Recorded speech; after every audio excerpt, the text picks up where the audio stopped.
took 4 days of protest before President Daniel Ortega came out and addressed the country on television, and his message really wasn't that conciliatory towards the people that are protesting, not just in the capital, Managua, but also in various other cities in the country.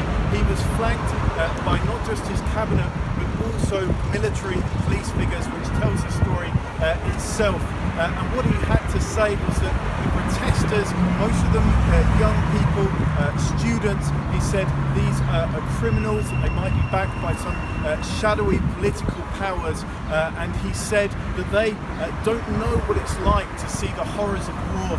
He referred to the Nicaraguan civil war, which is a thing of the past in that country. Referring to the It took 4 days before President Ortega came out and addressed the country, and that speech was not conciliatory. 4 days. Conciliatory, criminal,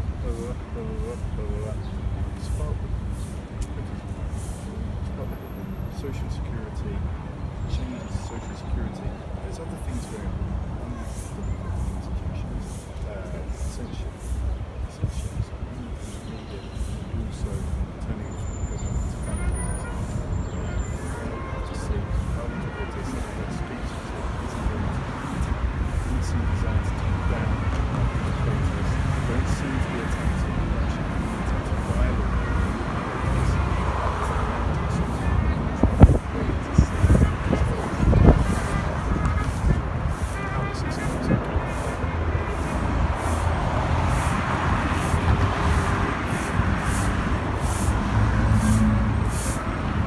President Ortega finally came out and addressed the country after 4 days of protest in Nicaragua, and what he said wasn't that conciliatory towards the protesters. He came out flanked not just by his cabinet but also by military and police figures, which in itself tells a story. And what he had to say was that the protesters, he said basically that they were criminals, they might have shadowy political figures behind them. So that didn't really seem an address that's attempting to reach out to the protesters to try and find some sort of dialogue. And these are protests that aren't just happening in the capital, Managua, but also in several other cities in the country. The spark that really lit them seemed to have been about changes to the social security structure and mechanisms in the country, but also there's been tension in this country before then. President Ortega is seen by NGOs and also by analysts to have been undermining democratic institutions in the country in the bid to hang on to power. He's now in his third consecutive term. He's also been accused of turning the government into a bit of a family business. His wife is also the vice president of the country. Now, what we have to see is what's going to come next.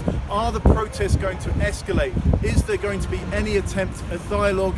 And some people in Nicaragua are asking, will the army be sent out on the streets to try and deal with this, which would definitely represent some sort of escalation?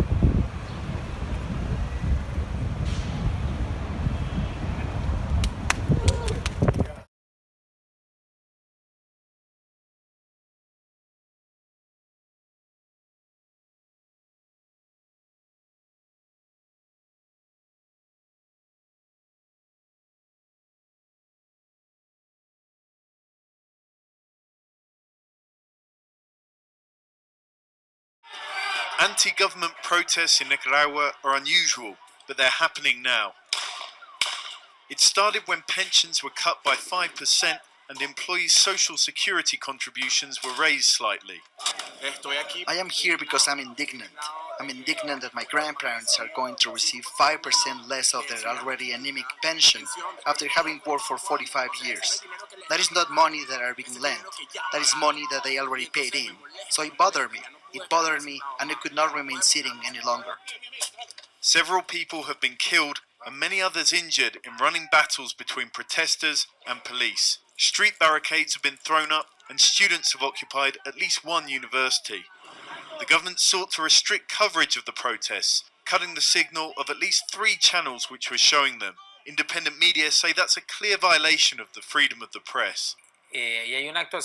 These are acts of repression and unexplainable censorship by the government. The government has been very secretive in releasing information to the public, but this censorship is at a new level. The Vice President and First Lady, Rosario Murillo, has described protesters as trying to destroy the country. Her husband, long-term President Daniel Ortega, has been accused of an increasingly authoritarian and undemocratic rule. Now many Nicaraguans are making their voices heard, and the protests are expected to continue. John Holman, Al Jazeera.